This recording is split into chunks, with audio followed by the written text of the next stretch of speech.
Hello everybody. This is the video for March 5th, and this will only be for kids that are home because of quarantine and the A-Day kids who were stuck doing this at home alone. The B-Day kids, we divided this up and conquered it, so I wanted to make sure everybody had the chance to get the answers. All right. You're going to want to hang on to this sheet, hint, hint. It's going to come in real handy real soon. All right. List the 8 states that are above the Ogallala Aquifer. Okay. I'm just going to give you the abbreviations. Texas, Oklahoma, Kansas, Nebraska, South Dakota,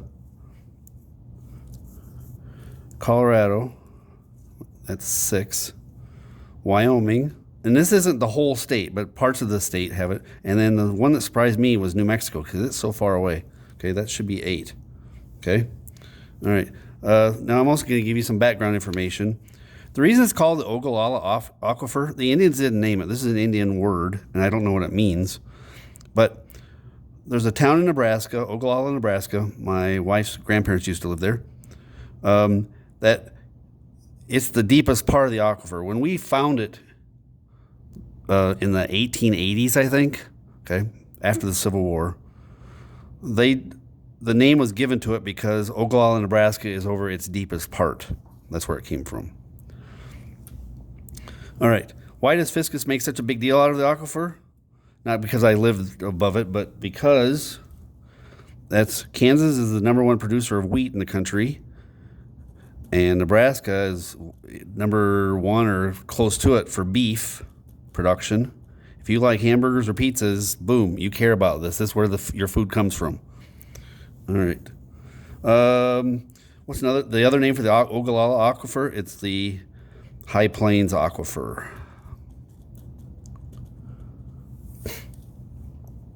All right.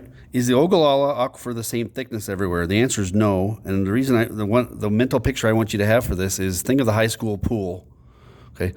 The top, when the pool's full of water, obviously the top's level across, but you know that there's not the same amount of water in every area of the pool. There's a shallow end and there's a deep end and there's a transition zone in between. The Ogallala High Plains Aquifer is the same way. Okay. There's a shallow end. So number 5, referring to this, no. Is the Ogallala Aquifer the same thickness everywhere? Well, no. Where's it going to run out of water already? Well, Texas is having problems, and so is Kansas, because we're pumping so much water out. They're on the shallow end. That's what the video from Wednesday was about. All right.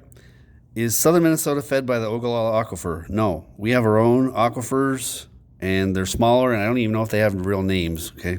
They're not anywhere near as big and important as the Ogallala Aquifer because not as many people depend on it for their food. All right, here's a repeat question from this sheet. How much of the world's fresh water is stored in groundwater? About a third, 30.1%. That's of the fresh water. About a third of it is underground. All right, number 8. True or false? A place's water table can move up and down. Definitely true. Depends on how fast the water is being used up. What can make a water table go down? Well, too much pumping.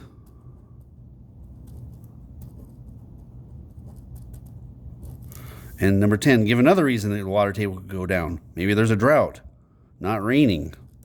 That would do it. We've had years where it was so dry in the summer, if you dug a hole, it was literally dust in the ground. The soil was not damp. Farmers were really, really worried. Okay, there was no mosquitoes. Okay, the weather was nice, but man, we need the rain. All right, 11.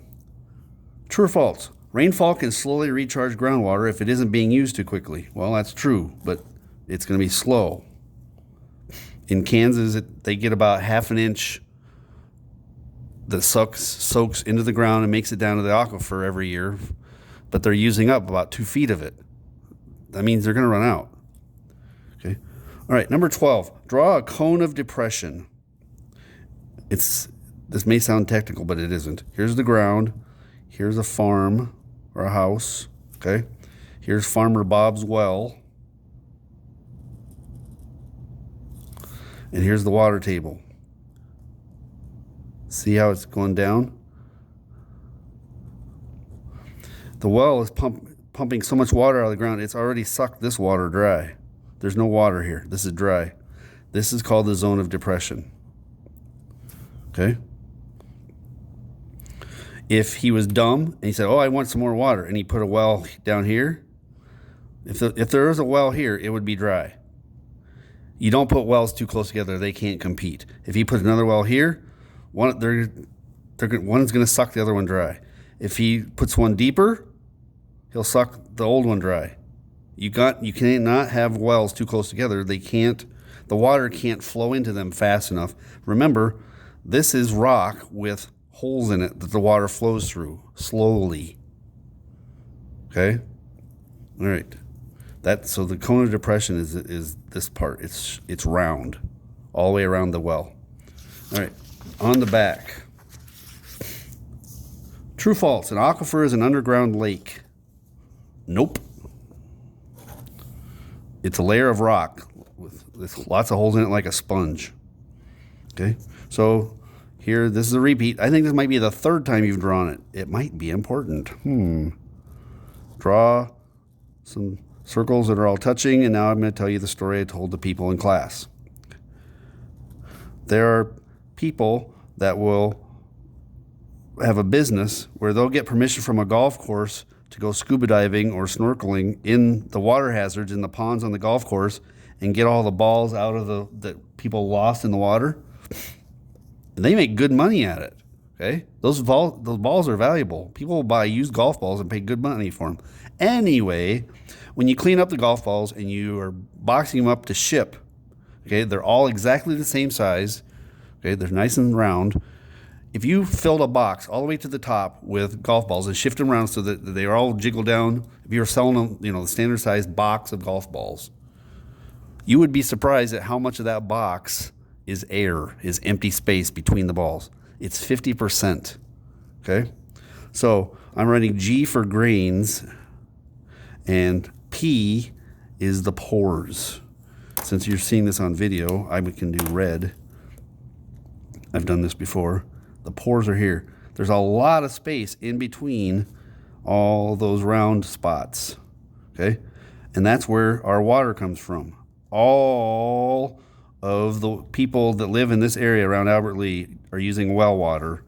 That's water that was in between the grains of sand. I'm going to write pores. I should have written it in red.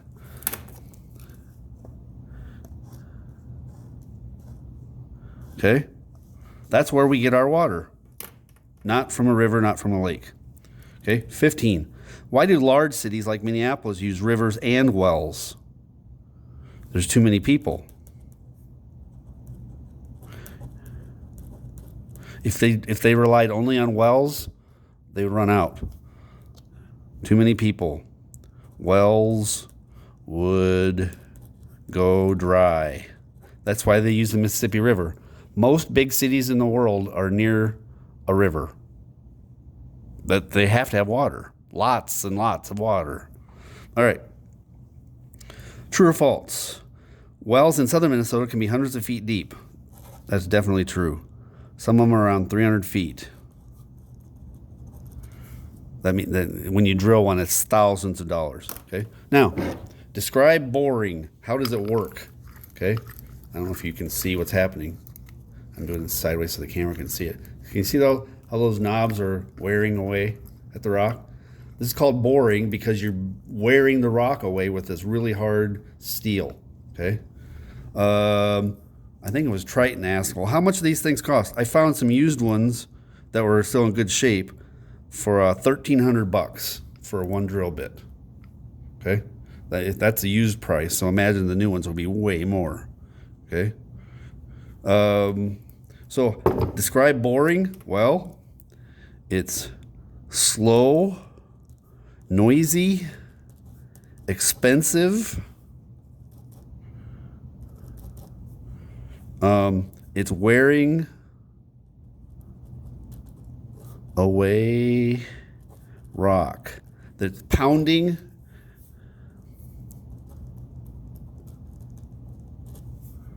Okay, this thing's bow, bow, bow, bow, bow, bow, bow, bow, bow. It's spinning quickly, and it's also going up and down quickly to beat the rock into a powder.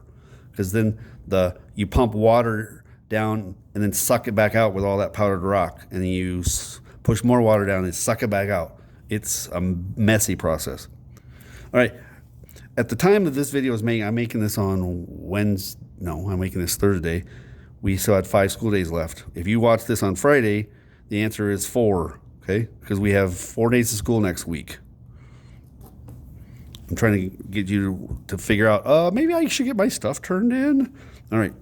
19, true or false? Some of Minnesota's 10,000 lakes are fed by springs. True. Not all of them, but some of them. Okay, it's normal for most of our lakes to have a stream or river flowing in one end of the lake and a stream or river flowing out the other end. That's normal, but that isn't all of them. The Native Americans realized something was going on because there's some lakes where there's no stream feeding them. And they're like, that's kind of weird. But there is a river flowing out. Where's the water coming from? There are springs underneath that are feeding that lake. And those lakes are colder and cleaner. Okay? You can have different species of fish. A spring-fed lake is more dangerous if you're going to ice fish on it. You better not drive your four-wheeler over the place where the spring is because the ice will be thinner there. It might be nice thick ice on most of the lake, but over the spring, that ice could be dangerously thin. And they also knew there are other special lakes. There's one up, I think, Beltane up by Park Rapids and Nevis, where there was the natives were like, this is a weird lake. There's a stream coming in, but there's no out. And the lake isn't flooding. How can the water keep coming in and we don't know where it goes? It's going into holes in the ground, underground, and that water goes for miles and miles and miles and miles before it comes out in another lake. They've done studies there, so it's kind of cool and complicated. All right, number 20 isn't a question. This worksheet feels a lot like a quiz. If you've got these notes and you hang on to them, you're going to be glad. I'm just giving you a hint, just saying. And number 21, you're like, what? 21? Yeah, I thought of this after I'd already printed it out. You need to know what percolation is. That is the slow downward, because of gravity, movement of water through rock. If you know, maybe you are somebody. If you know somebody who likes coffee, one kind of coffee maker requires you to have a coffee filter, which looks like paper towel, and they put in coffee grounds. And you pour hot water through the coffee grounds, and the coffee drips out the bottom. Okay, that's percolation. The water is actually running through the coffee grounds. When we're talking about groundwater, you're talking about water running down through the rocks. All right, now let me tell you a little bit more about what's happening Friday. So the B-Day kids are here for a Friday, and we're going to go outside. I told them today they're to make sure they wear their yucky shoes and a sweatshirt. We're going to be outside all day in the mud every hour, looking at where the water is going and trying to go and not getting to go. Because right now we're changing from winter to spring, but there's ice in the ground. That matters, okay? It matters for groundwater. Because right now you think, oh, the water's going into the ground. Is it? We're going to find out, okay? And on Monday, the A-Day kids will be going outside unless it's icky weather. So if it's nice weather, this is your warning. Wear yucky shoes and a sweatshirt on Monday. I'll have my rubber boots looking like a geek, and I'll have my hat and sunglasses, and we're going to have a great time. All right. That's 15 minutes already. Make sure you have this sheet with you. Hint, hint, you're going to wish you had.